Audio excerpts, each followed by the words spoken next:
Corona کے دنوں میں میرے اللہ نے لوگوں کو مسجدوں سے باہر نکال دیا، مندروں سے باہر نکال دیا، مدرسوں سے باہر نکال دیا، حکم دیا جاؤ پہلے حقوق العباد پورے کر کے آؤ۔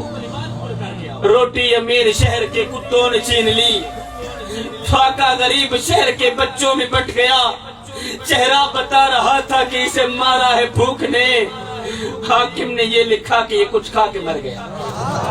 آئے اس غریب کے بارے میں میرے کریم نبی نے فرمایا تھا میری امت میں سر اٹھا اٹھا کے چلنا، آئے ہم نے اس غریب کا سر مٹی میں ملا دیا، ہم نے اس غریب کا جینا محال کر دیا، ہم نے اپنی دولت کی نمائش اس طرح کی کہ غریب موت مانگنے پہ مجبور ہو گیا، کہتا یا اللہ اب مجھے موت ہی دے دے، اس گھٹیا معاشرے نے میرا جینا محال کر دیا۔ ہم نے اپنی دولت کی نمائش اس طرح کی ہے کہ غریب کو ہم نے ذلیل کر دیا۔ یہ وہی غریب ہے جس کو میرے نبی نے فرمایا تھا میری امت میں سر اٹھا اٹھا کے چلنا۔ میرے معاشرے میں پڑھی لکھی عورتیں، پڑھی لکھی بچیاں بیٹھی پیٹھی پوری ہو گئی ہیں، ان کو کسی نے قبول نہیں کیا اس لیے کہ ان کے پاس تو جہیز ہی نہیں تھا۔ ظالمو، مرنے کے بعد خدا کو کیا منہ دکھاؤ گے؟ میرے رب نے تمہیں حضرت انسان بنا کر دنیا میں بھیجا تھا، تم تو کیوں سے بدتر نکلے؟ اے ہمیں کو میرا دکھ، ہمیں کو تیرا دکھ، ہمیں کو ہر مظلوم انسان دا دکھ، جتا ظلم دی باپی بلدی ہے، میں کو روحی چولستان دا دکھ، اور جتا کوئی انصاف دا نہ کہنی، میں کو پورے پاکستان دا دکھ، جڑے مر گئے ہیں نو تا مر گئے ہیں، میں کو چوندے قبرستان دا دکھ۔ زمانہ جاہلیت میں عورت کی قیمت اشرفیوں سے لگتی تھی، آج اس کی قیمت جہیز سے لگتی ہے۔ ہائے زمانہ بدل گیا مگر انسان نہیں بدلا۔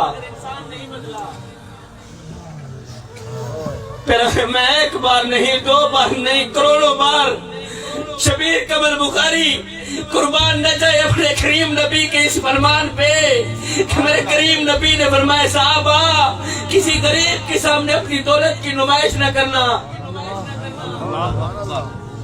پر میں کسی یتیم بچے کے سامنے اپنے بچے سے پیار نہ کرنا، اس سے یتیم کا دل دکھے گا، یتیم بچے کو مرا ہوا باپ یاد آئے گا۔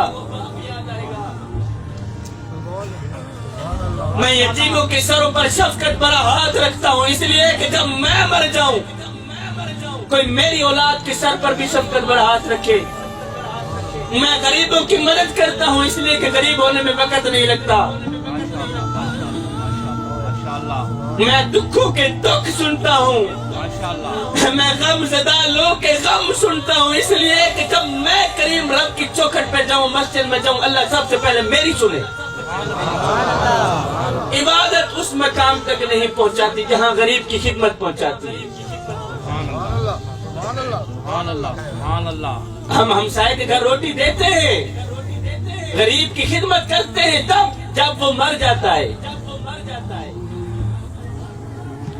ہمارے گاؤں میں، جس گاؤں میں میں رہتا ہوں، وہاں کا یہ رواج ہے کہ ہمارے محلے میں جب کوئی مر جاتا ہے تو ہم سارے مل کر پورے گاؤں والے اس مرنے والے کے گھر میں پوری فیملی کے لیے صبح شام کا کھانا پہنچاتے ہیں۔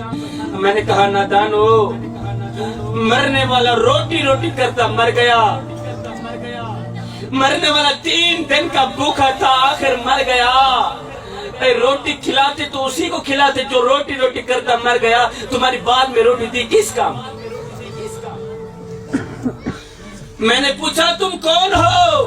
شیعہ ہو، وہابی ہو، دیوبندی ہو، سنی ہو، کون ہو بتاؤ تو صحیح۔ تو اس کی چیخ نکل گئی، رو کر کہنے لگا شاہ جی فی الحال نہ میں سنی ہوں، فی الحال نہ میں شیعہ ہوں، نہ میں وہابی ہوں، فی الحال میں بھوکا ہوں، مجھے روٹی دو۔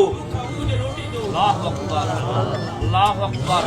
اہل سنت والجماعت بریلوی عقیدے سے تعلق رکھنے والا شبیر قمر بخاری ایک خادم ہونے کی حیثیت سے امت کے جوانوں کو سبق دینا چاہتا ہے۔ جوانوں، تمہارے محلے میں اگر کوئی شیعہ رہتا ہے، تمہارے محلے میں اگر کوئی وہابی رہتا ہے، تمہارے محلے میں اگر کچھ جو بندی یا غیر مسلم رہتا ہے اس کا حساب وہ خود دے گا، لیکن اگر روٹی نہ ملنے کی وجہ سے رات کو بھوکا سو گیا تو بندے اس کا حساب تجھے دینا پڑے گا۔